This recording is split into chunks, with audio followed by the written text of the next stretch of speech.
I'm John Orlock, the interim director of the Baker Nord Center for the Humanities, and welcome. If we had a balcony, you know, we'd be in luck here today. I mean, this is fabulous turnout for an event that is outside our usual programming. And I'll talk about that in a minute. This season, the Baker Nord Center has explored the theme of fame, celebrity, and the concept of genius. And in keeping with that theme, I would like to mention a man, while not of genius, but certainly of fame and celebrity, and that is Dick Clark, who passed away yesterday and who brings a smile. And I was born and raised in Philadelphia. And one of the things that comes to mind today, and I haven't thought about this in a long time, is that when I was a kid, it was not the cool kids who would go on Bandstand. It was the kids who were pushing too hard and were sort of left out of the classes. And yet, for the rest of America, these were the cool kids, because they were on Bandstand. And so this is just the perspective of celebrity to go with that. And so with the passing of Dick Clark, we have the memory of the cool kids. Yes? Are you going to admit that you went out American Bandstand? No, I was, my mother wouldn't let me. I mean, I'm in 6th and 7th grade when this is coming on, or thereabouts, you know, so this is good. Today, on your seats, you have this lime junket-colored piece of paper, and this is a feedback sheet for us, which is critical. It's important because this tells us who you are and why you're here, and more importantly, why you may return. And so if you will, before you leave, fill this out, give us the feedback, leave us the information. Next year's programming, the theme next year for the Baker Nord Center is revolution. And so not just revolution politically, but revolution in terms of any sudden radical change in science, in the arts, in ethics. Revolution is coming. Join us. Next year, Baker, yes? You never have alumni space for checking off. We are going to add that for next year. So we have heard that, and hear from us now. Pardon? You don't want to... Absolutely. If you're not, mark it on there. This is interactive. So if you have a pencil, mark that on there. We would love to have that information as to whether you are an alumnus or an alumna. When Nina Gibans came to us a long time ago with this project, we began talking about it. And what it is, the center has what we call the Works in Progress series. The Works in Progress series is usually for a faculty project, faculty who are in the midst of their research, faculty who are going on perhaps to have the first or second chapter of a new book that comes in here to be presented. This is a Works in Progress outside of the Case Western Reserve University faculty. And I think what I'll do is just leave it to you, Nina, to introduce the project and your collaborators, and we'll go from there. We're discussing a film which in its final form will be 3 parts, 86 minutes. You will see about 30 minutes today.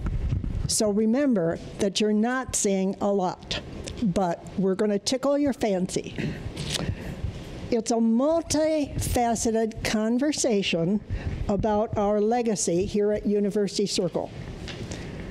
It is from the points of view of naturalists, historians, writers, authors, architects, original families, longtime residents from Judson and Magnolia Drive, grandchildren, philanthropists, staff, faculty, finally, students from 2 high schools and the university. We're really honored that Baker Nord would include us as if we were in-house.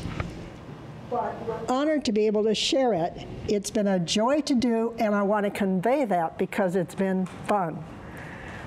It'll be available to the public. I understand all 18 hours when we're finished will be available to the public. But I also understand that what you're not seeing today that's available will be on the website, I think that's correct, of Baker Nord. So we thank Baker Nord.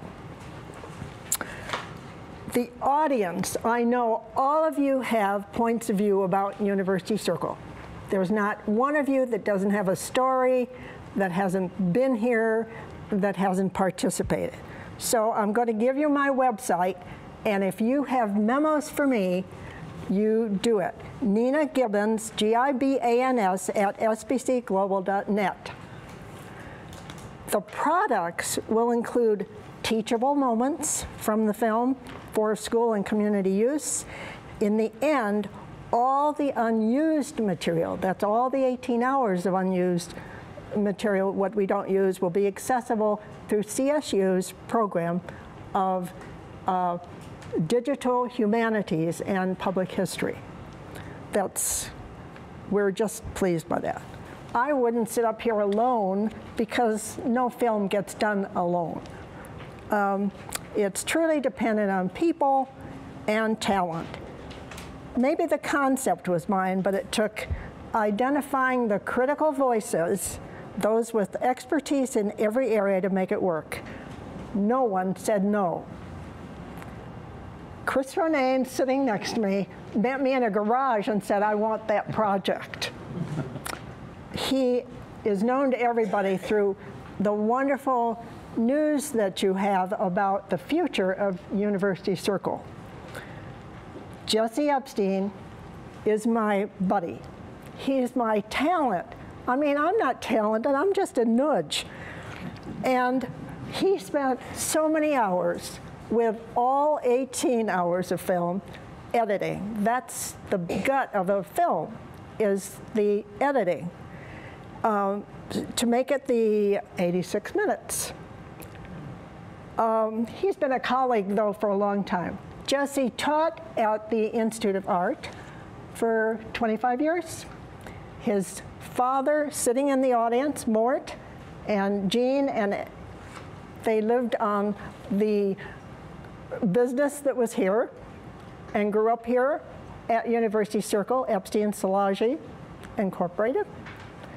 And so every inch is known by him. And Hunter is sitting in the first row.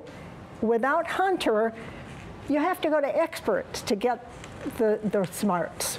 I mean, you know, you have to write the right proposals. You have to have the right narrative. Hunter was my mentor there. He was the former planning director of Cleveland, and now his title is the executive director of the Northeast Ohio Sustainable Communities Coalition. He really helped from the beginning, and he is one of the narrators with Dee Perry. I need you to hold this. Dee Perry.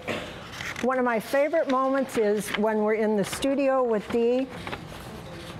I guess we're mic'd. Studio with Dee and with Hunter, and we're sitting there wondering how to pronounce Kozad or Kozad.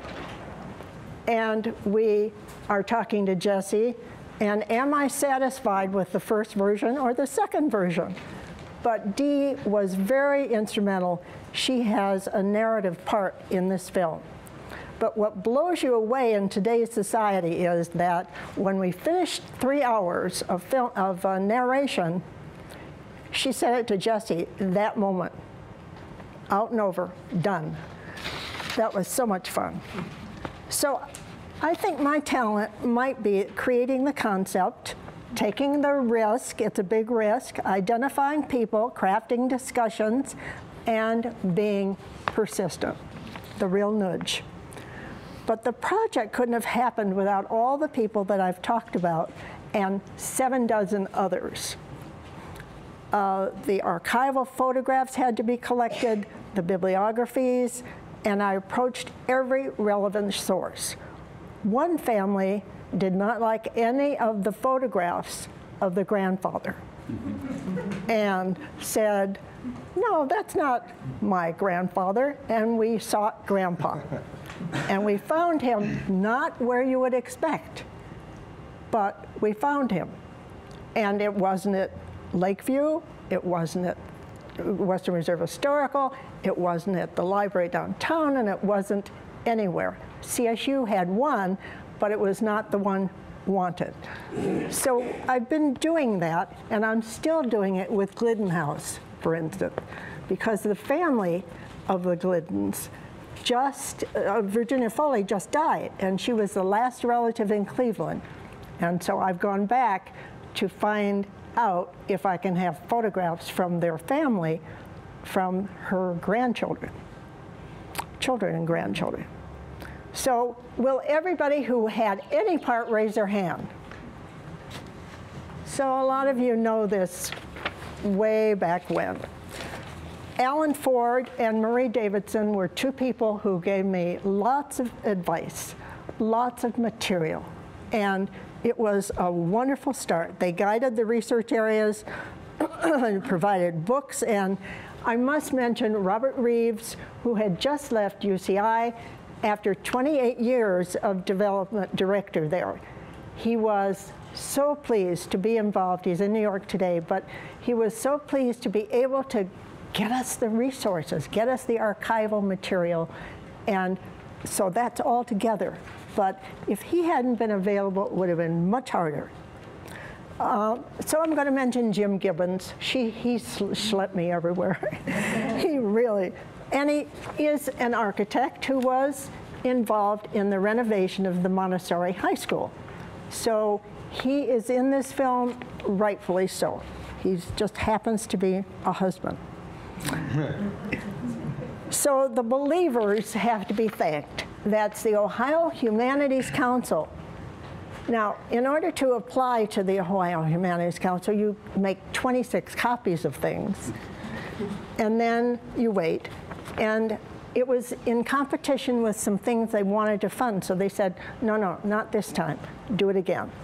So I did do it again, 26 copies of everything, and it went through and got one of the largest grants from 2010.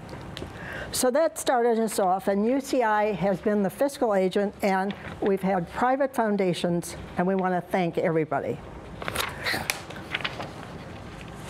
Sometimes a project is timely. The reasons that this one is timely now is that history disappears every day. The goal is to create a piece that can inform and converse with the community was one of the goals, visitors, staff, students, and one that would be accessible to everybody. And believe me, the technologies have changed so in the last 3 years that keeps us on our toes. The use of technology includes such things as links to wonderful history of the university by Richard Basnick, or the newer sections of history that are being done by Christopher Busta Peck on, for instance, the history of the Excelsior Club or another building. And so we have links that will be identified throughout this film.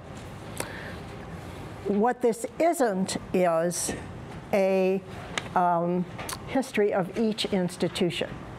They tell their stories on their websites. It doesn't mean that we haven't mentioned them, but you won't see much about that today. That's your most familiar area. And then it gives homage to people who, then and now.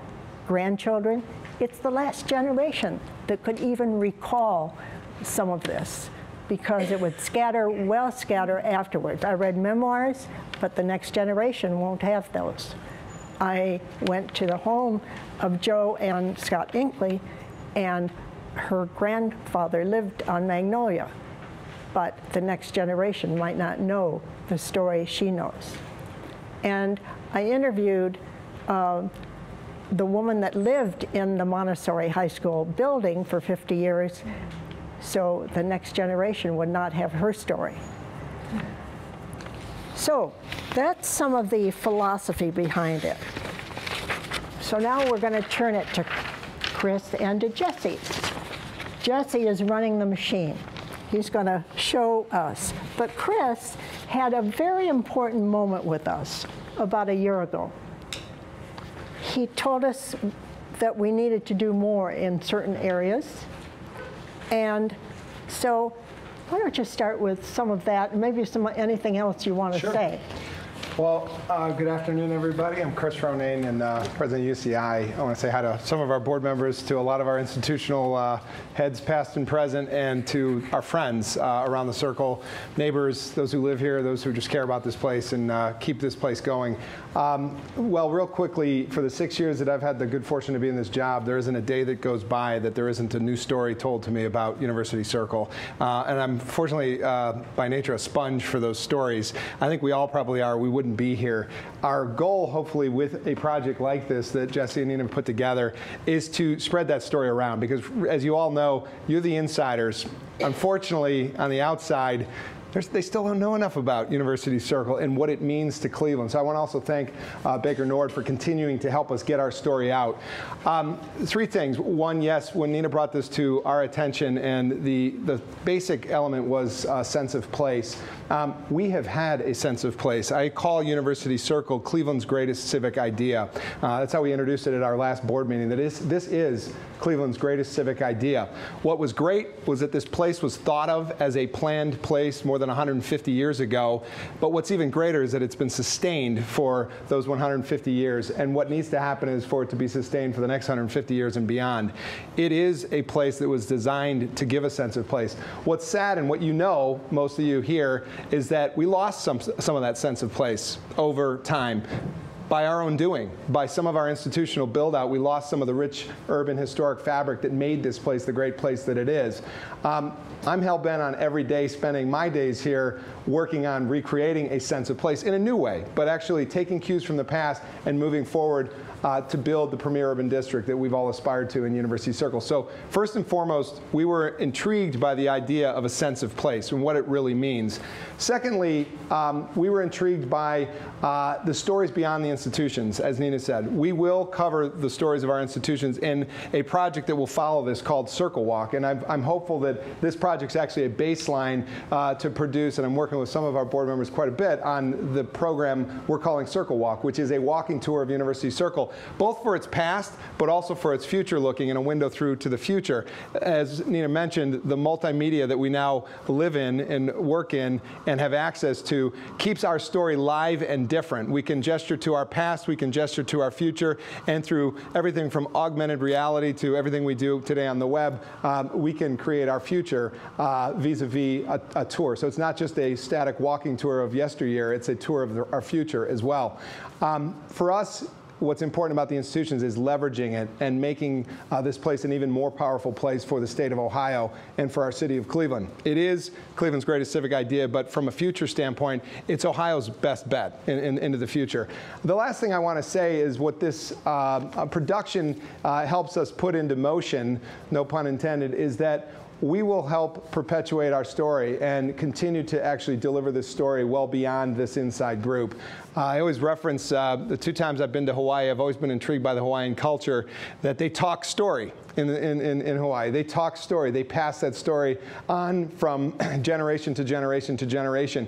We need to do that in Cleveland with University Circle. When we begin to do that with University Circle, we begin to feel better about ourselves as Clevelanders. We begin to realize our power of the place, and we begin to realize the better future ahead. So 3 things again. What's intrigued us at UCI is the sense of place, where we've been, some of the things we've done wrong, and where we can go better in the future.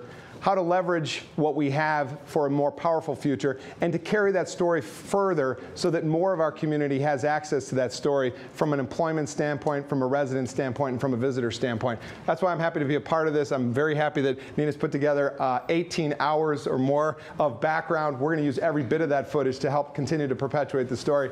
And what Jesse's put together in an edited, synthesized form, I'm going to now sit down and let that production speak for itself. So thanks for letting us at UCI be a part of this, Nina and Jesse. Thank you. Okay. I just want to say Jesse has a rich background, and we've worked together before, and I want to just let it flow. Jesse, you're on. Okay, thank you, Nina. Thank you, Chris. It's a pleasure to be here. I wanted to say a few things about history, but I think both of you have said some of the things that I was going to say. What I will say that hasn't been said is that in this day and age, we live in a time of a kind of instant culture where technology is such that what we experience today is very fleeting and has almost disappeared in an instant. And I think history is very important for that reason, and it's going to get worse and worse, that sense of the present always being the only thing that we're relating to, and everything else just kind of fading away in a kind of virtual world is something that doing projects like this helps fight against. So I've been producing video histories for quite some time. I was involved in 1996 with the Cleveland Bicentennial Commission, and I produced a history of the city of Cleveland, the Western Reserve, that in conjunction with WVIZ, and have done. Nina and I have done other history projects together. So it's something that means a lot to me to be able to be involved in something like this. I want to just describe what you're going to see and what you're not going to see. And I think that's important to put it in that kind of context.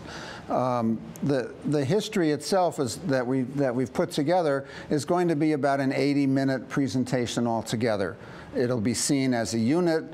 It'll also be divided up into sections and shown in small sections on websites. There's a whole set of different ways that this material is going to be presented eventually. We have 6 sections that have already been produced, and there are some that are in the process of being produced. So what you're seeing, in a sense, is a kind of first draft. And because it's a first draft, there are some technical issues here that haven't completely been resolved. There are some sound issues and there are some visual issues that, in other words, it's not a complete finished product. You're getting kind of a view into a process. So there are going to be a few places where you won't hear some things as well as you would like to, and there's some issues of color in a few places that haven't been resolved. So just keep that in mind when you're watching it. We're going to show the opening section, which is a short section, and then there's a section on early history, which goes from the beginning of the Western Reserve up until about 1870. You're only going to get to see that section up until about the Civil War. There's from 1870 through the development of the Fine Arts Garden is the 3rd section, but we're only going to see that section up until the museum. We're not going to see the development of the Fine Arts Garden. We have it, but we don't have time today to show it. The third section we haven't finished yet, which once we show the kind of the short history of the museum, which you will see, we're going to be featuring very brief histories of a lot of the other major institutions in the circle, and that hasn't been completed yet.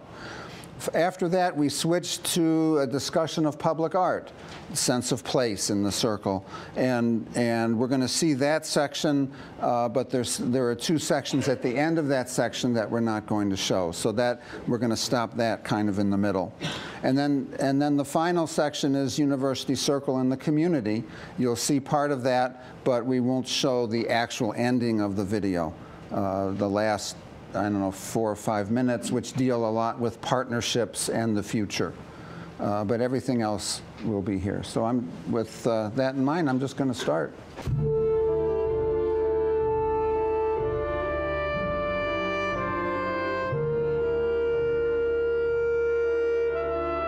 The history of Wade Park doesn't start actually with the Wade family. It certainly doesn't start with the buildings that we see around us. The real history of Wade Park goes back millions of years. You see, the land that we stand upon here is born of the sediments of ancient seas piled up over millions of years, a vast Devonian ocean that accumulated vast shales and sandstones that lie below our feet. What we don't see in University Circle is the natural landscape that originally attracted people to settlement here. And it's worth trying to look at that landscape historically, and I think when people walk around the circle today, I think it's worth their while to try to see the remnants of that landscape because they're still here. But what really molded the landscape that we're familiar with today in the Wade Oval area and throughout the Cleveland area was the glaciers. Starting with the Pleistocene era, about 1.5 million years ago, there were these giant lobes of glaciers moving across the landscape like bulldozers, pushing debris further and further south, filling in the low places, scouring off the top places, and basically giving us the soil structure and much of the familiar topography that we see in Cleveland today. The Doan Brook watershed, Doan Brook, which starts up in Shaker Heights and which finds its way to Lake Erie, was one of the major streams to the eastern part of Cleveland when the area was first settled. So that's one component of this puzzle. The other part is the ridgeline, the old shore of Lake Erie, which formed the heights. Most visibly from University Circle, one would see Cleveland Heights. And so you have this old ridgeline, ancient prehistoric ridgeline, and you have this valley. And they determine settlements. These are black oak leaves, and some of the largest tree trunks you see behind me here are black oak trees. And the black oak is a type of oak that likes sand barrens. It likes to grow in well-drained soils, sandy soils. And about the only place we find them in northeastern Ohio are on these old ancestral shorelines to the glacial ancestors of Lake Erie. And so it's kind of interesting that even to this day, these huge black oaks are markers of the prehistory of Wade Oval. If you were here a couple hundred years ago, about the time of the founding of the city of Cleveland, you'd have a variety of habitats, and in these habitats, there was an awful lot of very intriguing wildlife. It turns out that you could have found black bear living in what is now Wade Park. You could have found American elk. You would have found bison. If you're looking at the natural landscape and the history of the natural landscape, you have to understand that there had been population here for 10,000 years. And that population is a Native American population.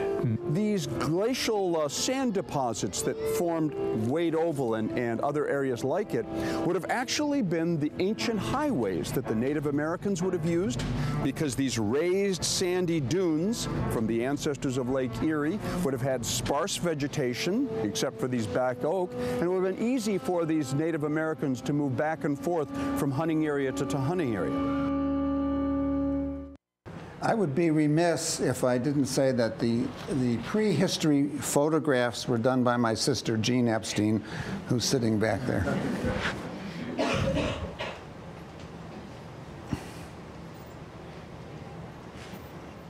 Okay, so this next section is the early history.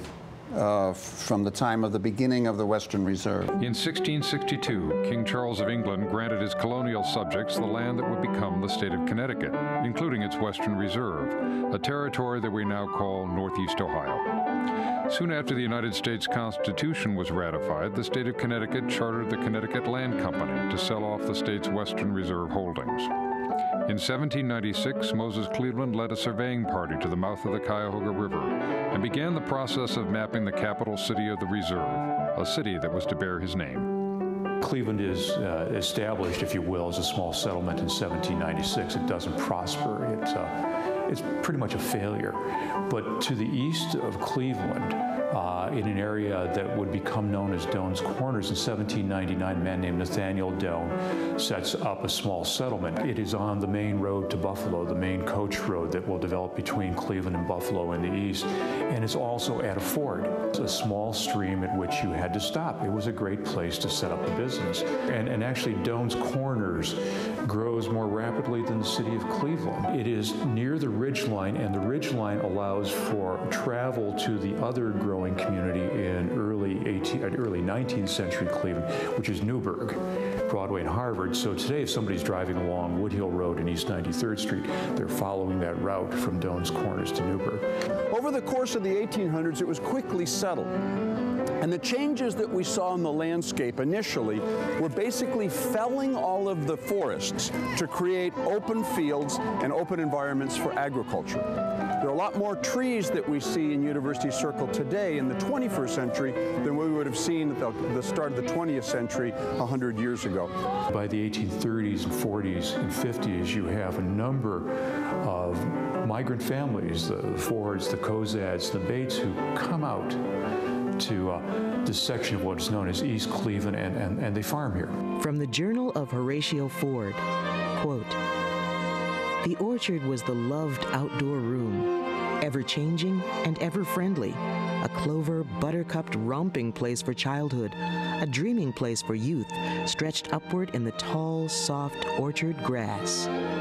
Samuel Cozad was one of the very early settlers, and his family married into the Ford family, but he came out here in 1806, and probably the oldest surviving artifact in the circle is the top grindstone of 2 stones.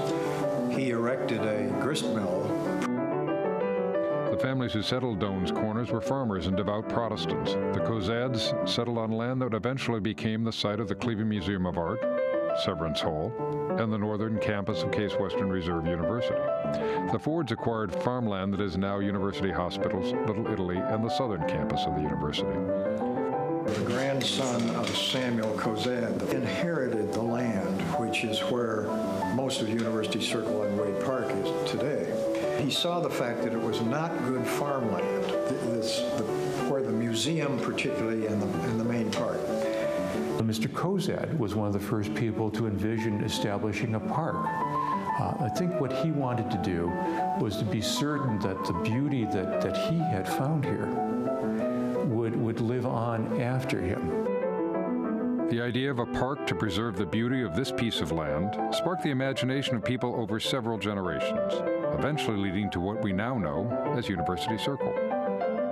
And he took out a mortgage on his ownership and hired an urban landscaper from Cincinnati who came up and laid out a park. By the 1850s, the families of Doan's Corners became involved with abolitionist activities, such as the Underground Railroad, housing fugitive slaves on their isolated farms, and then transporting them by hay wagon to the last station on the railroad, a barber shop on Lake Erie's shores, and then by boat across the lake to Canada and freedom. We do have independent, at least 4 different accounts that validate the fact that the Cozads and the Fords housed the fugitive slaves, which was somewhat of a dangerous undertaking because there was the Fugitive Slave Act. The Doan Brook being something that was much more prominent and hard to ford was your barrier of keeping this area safe for housing the slaves temporarily, because the bounty hunters coming from Cleveland. It was an isolated area. Well, and it was away from downtown, 4 miles away. One property remains in University Circle to recall the neighborhood's agricultural and abolitionist history. The Cozad farmhouse, built in 1854, is situated behind the larger and more ornate Cozad Bates house that was built in 1875 and is located at the corner of Mayfield Avenue and East 115th Street. The house that still strikes me in this neighborhood is the Cozad Bates house, because it's a survivor. Now we're going to be in the section of history that started around 1870. We kind of skipped over the Civil War period. If you move rapidly from the time of the donation of Wade Park to the city to 1882 to, let's say, the 1910s, and you look at the region, University Circle began to change, and you can dice it economically, you can dice it by ethnicity. And so in 1905, the Wade family still owns land here that is not parkland, and they begin to sell it as allotments. Well, we're standing here on Magnolia, which is one of the great streets in Cleveland. It was built at the turn of the last century. It was built by people whose families often were the ones that had the big houses on Euclid Avenue. And the next generation decided they didn't want those large mansions and wound up developing the Wade Park allotment. I was an early teenager, maybe, or younger, would be going to my grandmother's house on Magnolia Drive, or to my Aunt Mrs. Burke's house, which is now the Music Settlement. Even as a kid, I knew how beautiful it was because all the magnolias were still blooming. It was a great place to live, and there was always something to do. On rainy days, we'd go to the Historical Society. We'd just walk to the art. The museum was free, so we'd go to the art museum. We'd ride over to Lakeview Cemetery and look at all the names on the monuments, and we'd ride through the cultural gardens, and we used to ride down 105th Street, past the temple, and then go down Ansel. On the other side of 105th Street, where the tennis courts are, there's a pond, and they rented canoes, and there was a boathouse, and in the winter it would freeze, and you could go skating. The evolution of the magnificent buildings on Magnolia Drive exemplifies the development of the Circle as a whole. Originally rural and residential, this community was repurposed for social, religious, cultural, health, and educational uses. Magnolia became the home of entrepreneurs, industrialists, faculty members, clergy, and bankers. Recognizable names such as S. Livingston Mather, Edmund S. Burke, the Wade family, Thelma and Edward Winter, 5 generations of the Grease family, and Agnes Gunn either lived on the street or provided the resources to support the conversion of the street for institutional uses. Yet they did so without disrupting the original intent of the Circle's founders to establish a vital neighborhood community in a park-like setting.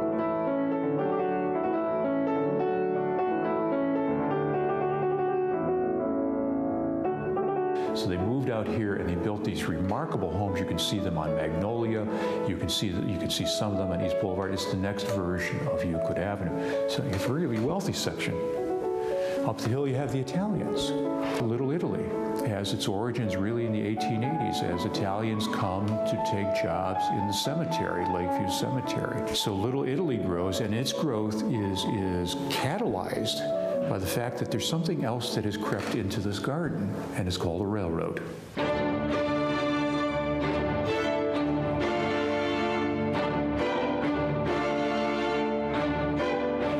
Down the street, if you will, of what is now 105th Street, Doan's Corners, which was this little hotel and, you know, a blacksmith shop and whatever else. Doan's Corners by the early 1900s is becoming a second downtown for Cleveland.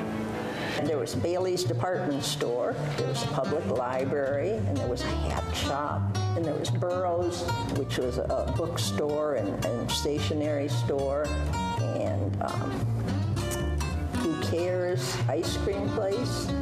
Those early days of the 20th century, it was a vibrant place. Vaudevillian theater, wonderful restaurants, a jazz scene, a place that residents could simply walk to. Head up Euclid Avenue and you were uptown. It don't mean a thing if it ain't got that swing. The earliest and the longest running jazz club in University Circle was Lindsay's Sky Bar, located on Euclid Avenue between 105th and 107th behind the Fenway Hall Hotel. And by the early 1950s, they brought in some of the biggest names in jazz. There was an Alhambra theater, and then there were stairs downstairs, and under the theater was this restaurant that had great food. And it was owned by a gangster. And my mother kept saying, I can't believe he's such a nice man. I just don't understand. I can't believe that he's a gangster. Well, then he got wiped out in a mob hit at some point. 105th and Euclid was a very exciting area.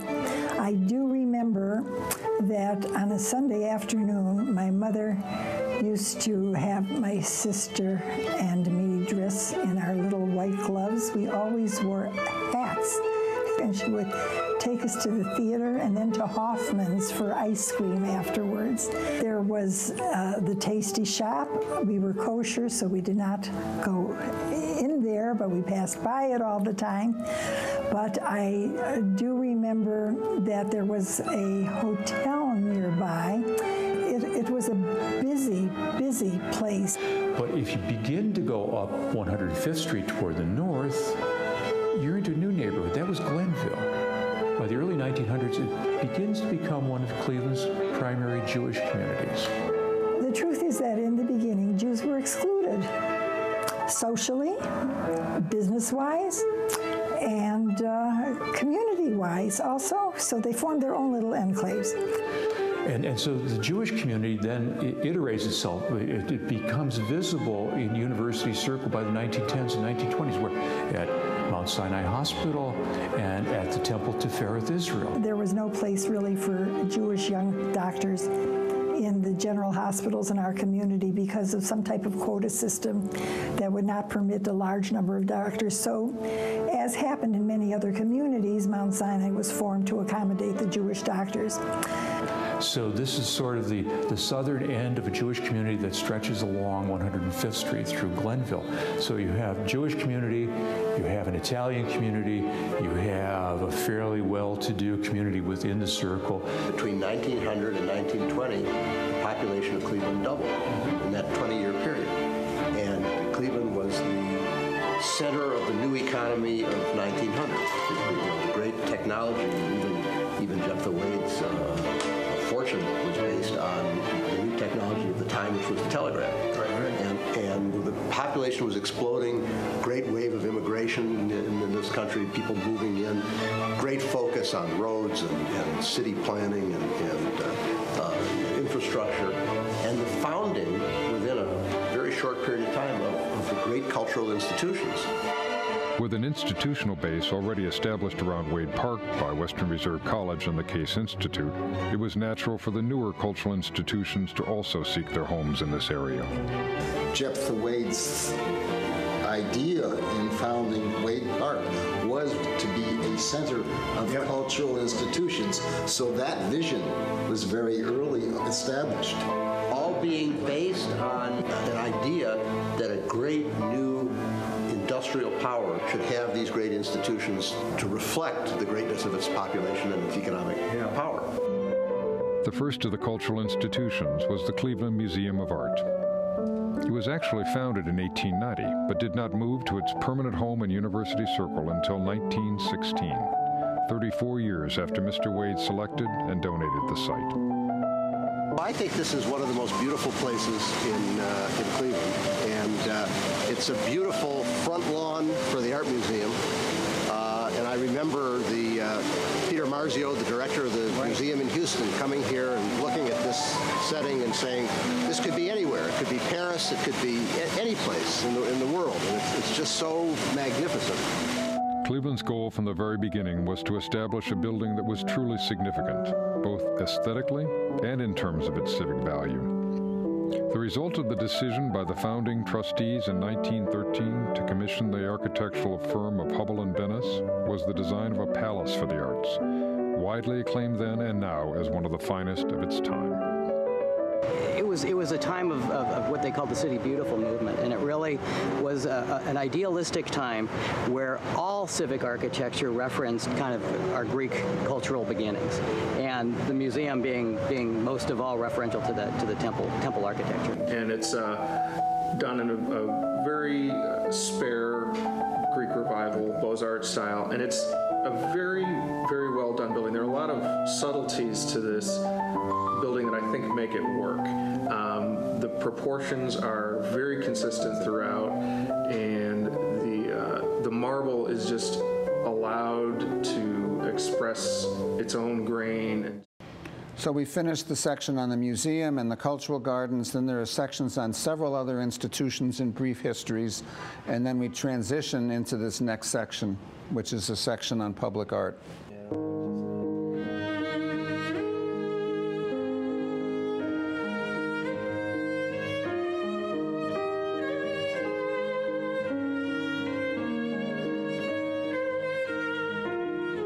The dreams of the early settlers, the Cozads and the Fords, and later inhabitants exemplified by Jephthah Wade, that this little piece of heaven be preserved in its park-like state, has been realized even today, as Cleveland has expanded and threatened to encroach on all sides.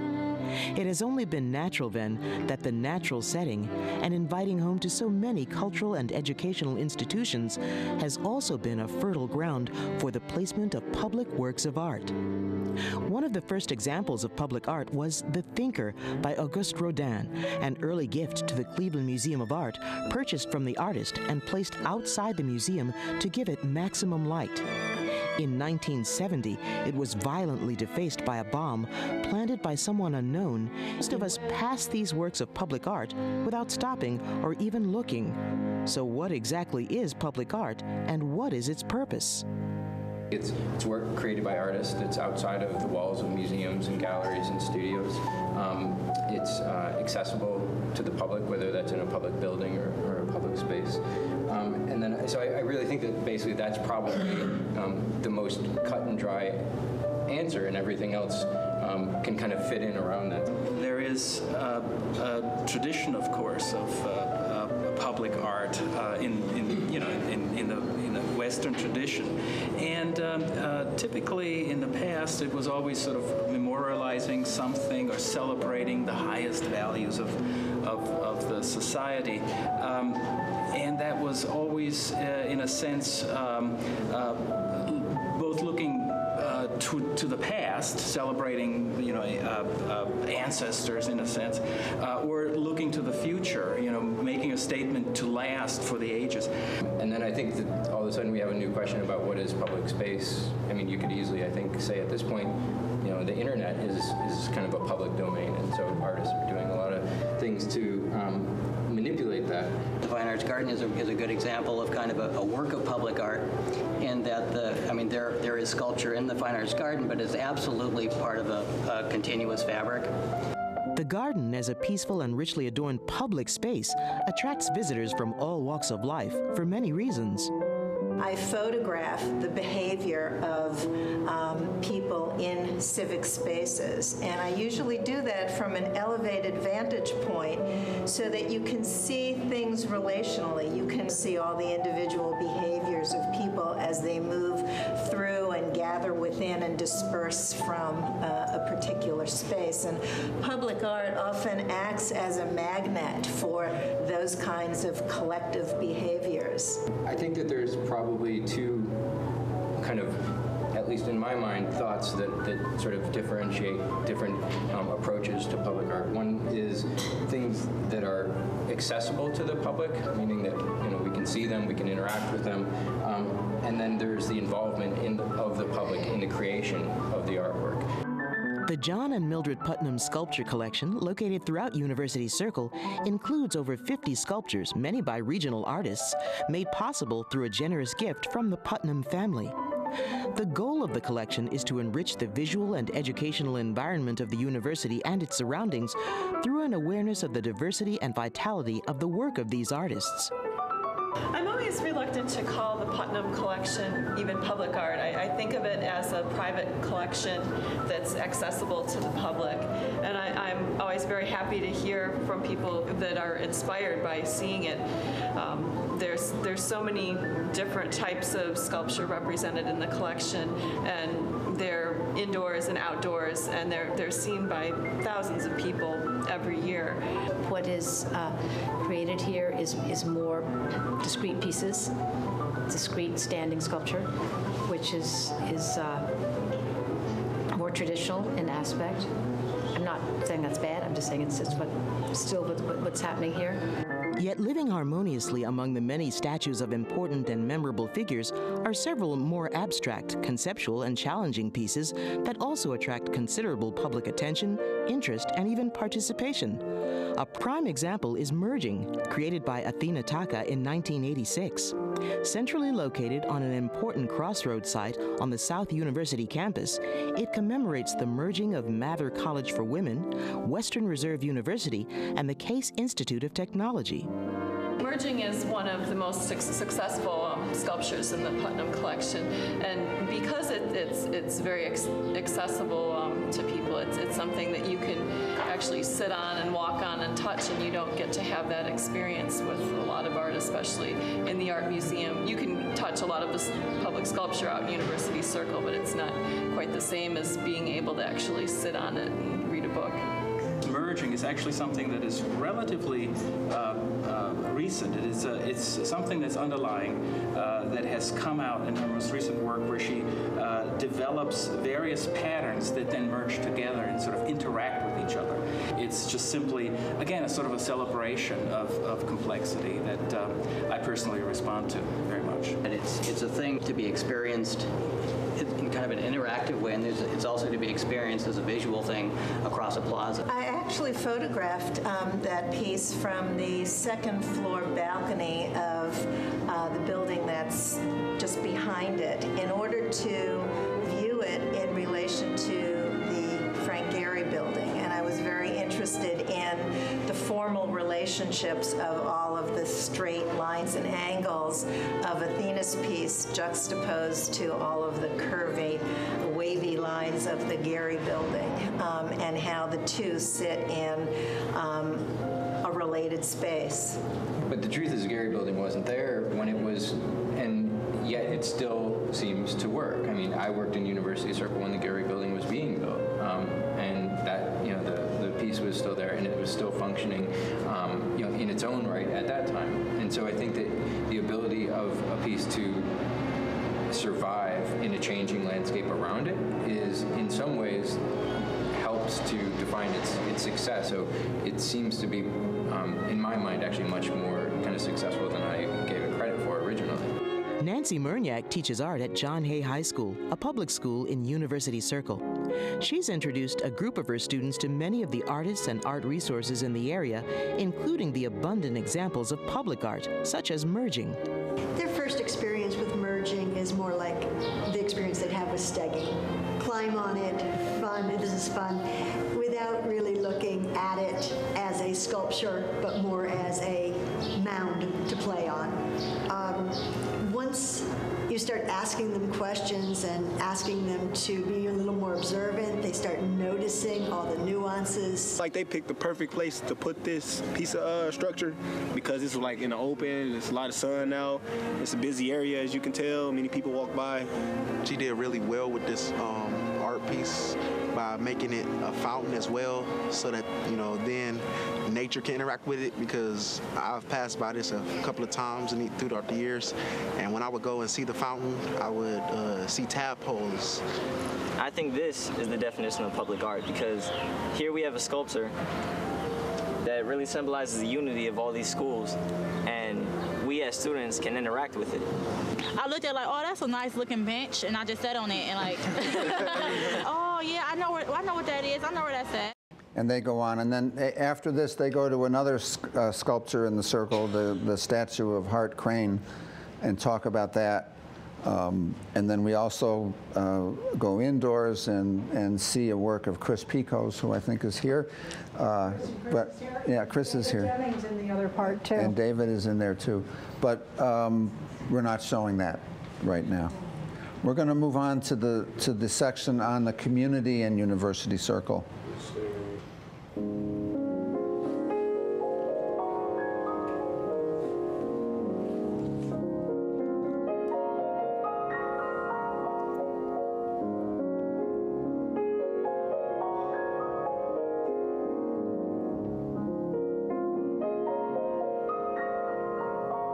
Art adorns the circle in many places and in many ways. It helps to enhance its claim to be a special place, originally transformed from forests and farmland into an urban park-like setting for institutions of culture, learning, and spirituality. But these unique qualities have always been a source of tension and potential conflict within the circle itself and with the surrounding communities. Sometimes we've been balanced in our resident and institutional portfolio, and sometimes we've been out of balance. I would say that the period between 1850 and 1950, that 100 years, it was a healthy balance of residents and institutions by design. The story of African Americans with the University Circle. Because of its legacy as an urban parkland, a cultural and educational island, a residential haven for the wealthy, and a medical mecca, Clevelanders have always viewed University Circle as a place apart, a city unto itself, not connected to or intertwined with the adjoining neighborhoods. Generally, the institutions in the circle have historically mirrored this point of view. Actually, our organization, UCI, was founded in 1957 to buy land for the strategic growth of our institutions and help them develop. But actually, I think as the 50 years between 1950 and 2000 unfolded, I think our institutions would agree, more or less over-institutionalized the district. I knew that there were many people who went to classes at the Art Museum, for example. They were little children, though, and of course the schools at that time used to bus, the city schools bus children into University Circles. However, when you wandered in off the street, as I did with children, there was a different attitude, so that I felt unwelcome in the Art Museum in some of those institutions. Although I was experienced at being a museum goer, I had grown up in museums in New York. It's been a relatively well-to-do institutional enclave of nonprofits that have grown in a sea, frankly, of relative urban poverty.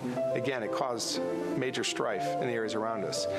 And I made it a mission to expand the services of the Art Museum to the community in which it resided by then, the Glenville community, because around the University Circle was a growing black community.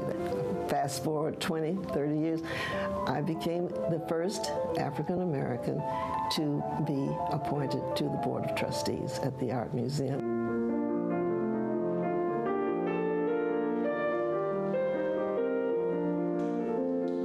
Our institutions have taken a different position today in the 21st century. They've taken a page out of places like Philadelphia and the University of Pennsylvania's efforts to really rehabilitate a neighborhood in West Philadelphia. Here in Cleveland, we're doing the same. I think that this is a chance to really reach out, and University Circle has done that, really in varying successes to these different neighborhoods. There's been a lot of success recently, and I know that University Circle Incorporated is looking at ways to reach that and leverage that success that's been happening in the neighborhood into the other neighborhoods. Times we want to make sure that the people are not pushed out of the neighborhoods in order for institutions to grow. We want to make sure that the people that are in the neighborhood and the community are allowed to be engaged, and we believe that University Circle is making an effort to do that. And so we have a shift in idea about who was to be served by those institutions, and realizing that they cannot be sustained by a very narrow, small white population. It starts by taking a stand that we're going to eliminate that old town and gown. We're going to blur the barriers of entry to University Circle in every way possible. We want to make sure that the residents of the community are engaged. And so as the Circle makes an effort to do that, we in the community want to make an effort to meet the Circle halfway as well, to make sure that we work together to make Cleveland a better place to live. What I'm trying to say is we've made a complete turn. We're no longer turning our backs from our neighborhoods. We've integrated ourselves into our neighborhoods in every way that is positive. So what we want to do in the case of meeting some of those challenges, especially in the case of the residential neighborhoods that are pre-existing and even some of the ones that are in plan for now, is to make sure that they have a support system. I think University Circle is going to continue to grow with the various projects that are taking place, with the medical institutions taking on the prominent role that they have in this city as employers, and providing important medical services. But I also feel that we want to make sure, again, that we are part of that growth, that jobs are made available, that people are engaged, and that people know how important the circle is. Even though University Circle is part of Cleveland, it really in some ways is an example of what the heart is. We have to have not only diversity in uses and diversity in people, diversity in economies. So what I look forward to, like I saw as a child coming here to the music school settlement, and now as an adult sending my child to the music school settlement, I look at what can be and what it'll be when he's an adult and he sees it'll be completely different than it is now. But given the fact that University Circle has been so steady and so strong in the past century, I'm sure that what he experiences is just going to be as wonderful as what I have.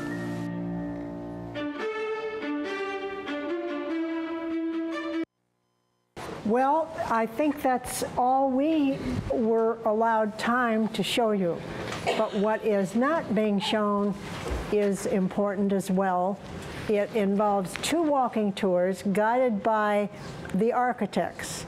Their point of view of our architectural past, mostly, and from their point of view. They did 2 walking tours, each guided by Alan Ford's little map that he gave us, and Chris Roynane's wishes, and so forth and so on. So that's not here, and not the institutional part. But I think this gives you an idea of the breadth of this project. Now, we have a bibliography, it's on the table. It's been checked over by the librarians, but there are many, many links to wonderful, wonderful material. There's also a group of teachable moments that I've had checked by the teachers at John Hay, and those are going to be available. And then you might wonder, what are the project products? So we have the film, we have the hope that this will be on public television, and we think there are lots of audiences that will benefit and not even know about it unless we market well, but they are in the hospitals, they are in the visitor center, they are in the institutional orientation programs, and the teachers, of course, and the libraries should all have copies of this. And what do they get? They get something that has been brought together once for a legacy program. It won't have to be done again because it can't be done again. These voices are here now, and that's the point. History does disappear. So I think the timing for looking at the future and looking past is really, it happened at the right time. So thank you so much for coming, everybody, and thank you, everybody who was in the film.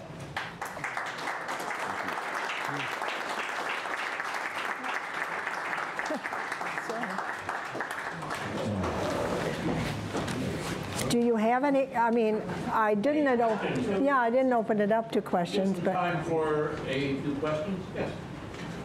Nina, I'd like to direct my question to Chris. The reason I think back about UCI, and I think of a lady who left an awful lot of IBM stock to UCI, and I think of people like Keith Clennon, and think of people like Neil Brothers and Murray Davidson, and I wonder why haven't there been any kind of sculptures representing these people, these individuals who are so seminal, so important to the establishment of the vision of UCI?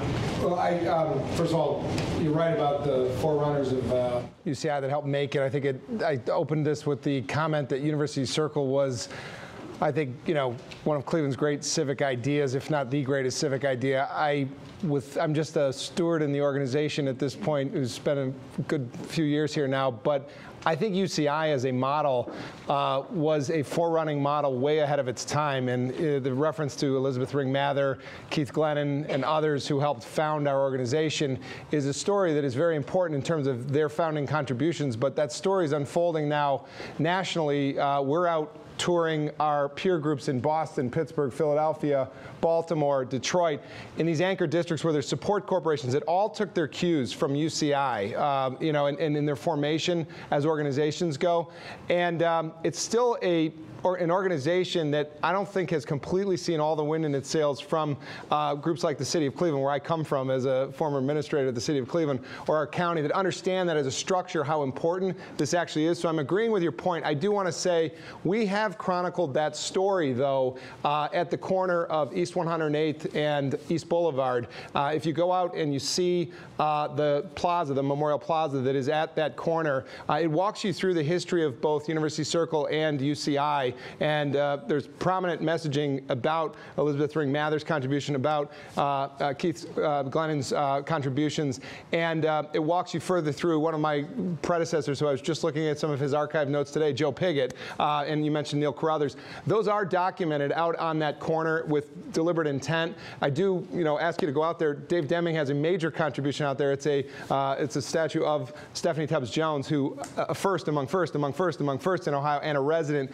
neighbor in Glenville and University Circle, right at the Wade Park 115th Street border. So that's an important chronicling of all that you just mentioned. If there's more that need be done, let's do it. We have a great opportunity ahead with the Circle Walk project that I mentioned to help chronicle the story of place, its institutions, and those who promoted and really you know, significantly contributed to it. So there's a next chapter to that story of the people and the places that they built. I hope that helps, but I do encourage you, if you haven't been out to that site at East 108th and East Boulevard, it's right at the crossroads of the Historical Society, which will have the new carousel, as we just broke ground on, or the old carousel, and the back of the Botanical Garden and the northeast corner of the Natural History Museum. It's at that corner where a lot of that unfolds. Still, Chris, sitting next to Stephanie Tubbs Jones on that bench would be Keith Glennon and would be Mather and some of the people who... Again, I don't disagree at all with your point. I think that would be a hell of an idea. Yeah. Well, let's look forward to further telling their stories, because they were huge contributions. Yeah. Nina, you probably recall there was a map produced by the Sculpture Center on all publicly accessible art and sculpture in University Circle. That's right. And are you aware that that crashed at one point, and it is being restored at CSU by my understanding is that website crashed and is being restored by Bill Barrow and company. There was a tangible distribution of mats. I have no idea. Anne would have to know. No, Anne would have to. Yeah. The one thing I want to say is that I didn't mention, but very important to all of this, is the story of philanthropy, also the women, the role of the women in the establishment, which didn't come through today necessarily. Part of the project, though. Yeah. One of the sections that we didn't show. Right, and Sally Grease talks to that, and we have Gladys Haddad, who wrote the book on Mather, and so forth and so on. So those stories. I also want to say that the in-kind contributions by people like the Cleveland Institute of Music that donated that disc that we use from their performances, some of them of pieces by Ernest Bloch, who was their first director, is the basis for the music. The Cleveland Museum staff looked up all those original Wade things, walked us through that. The Natural History Museum staff and archivists walked us through the Jephthah Wade jewels there and the stories that we needed from there. Western Reserve Historical. I mean, we've been everywhere, believe me, and there's lots of material at all these libraries. The Botanical Garden has a wonderful library that's a national library of their area of interest and production. So, you know, we've really tried to milk it so that the archival material will contain this for the benefit of the community. I think it's, I'm impressed with the editing you've done and what you've already produced, Jesse and Nina. And I just want to say on the story point, it's ongoing in so many different ways. A couple of our board members know a little bit about this project looking forward on the Circle Walk project. I'm sorry I keep mentioning it, but this is the important baseline for that. And to your point about the other persons that ought to be illuminated in the story, we will do it. I just want to be a catchment for all those that you think we need to pick up on and tell these stories. And this idea that we're in a tough economy, we're still in a tough economy, the ways in which to tell those stories, thanks to the web and thanks to technology, is multifold these days. If you didn't know, UCI, basically by dialing for dollars, brings in 20,000 CMSD kids a year to the Circle who would not be here but for your generosity and the community's generosity. They need to see this. They need to then go home and unpack it, and they need to share it with whomever's in their household that can share it with them. But we've done a lot of things that I'd love to, in another 2 hours, talk about it. In that very place I just referenced, there's a stack of letters. If anybody's here in 50 years and remembers this, on the 50th anniversary of UCI, we went out to all the institutions. We asked them, I haven't mentioned this community, so I better put it on the record. I don't know if I'll be here in 50 years, but we had a series of letters written by every director of every institution about where they think their institution ought to be in 50 years. So it's an interesting thing. Someday, somewhere that's going to be, you know, unpacked, and there'll be a generation beyond us that reads the stories of those who came before them. So, I mean, all this, we're just standing on the shoulders of people like you that have invested in this place and try to build a new Circle, but we don't want to lose a single story. So I'm coveting the 18 hours and more. I asked these guys for all the background so we can archive it in our own offices. That's right. But whatever we're missing, bring it to us, if that's okay to say. Yeah, sir. Chris talks about stories. One of the best stories of University Circle, I think, is the 40-plus year history of the Hessler Street Fair. If you come to the street fair, stop at the Hessler Museum. All the exhibits will undoubtedly remind you of a story or two, and I can tell you lots of stories. The street fair this year is the weekend of May 19th and 20th. And Pat shared those. I mean, we have all those images because he shared them, and so they will be included. We had a fun time on your porch, too, having a couple of beers talking about those stories for a couple of hours. Everything's just okay. Let's have one more question. Yeah. Maybe you mentioned it, but what is the timeline for completion of the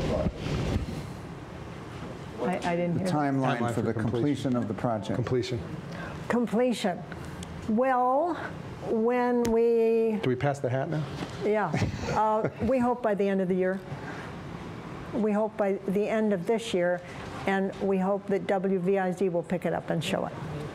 And also, we would like to perhaps talk about next year, when the film is together, having an evening where it's a full showing under the Baker New York sponsorship. So sort of a...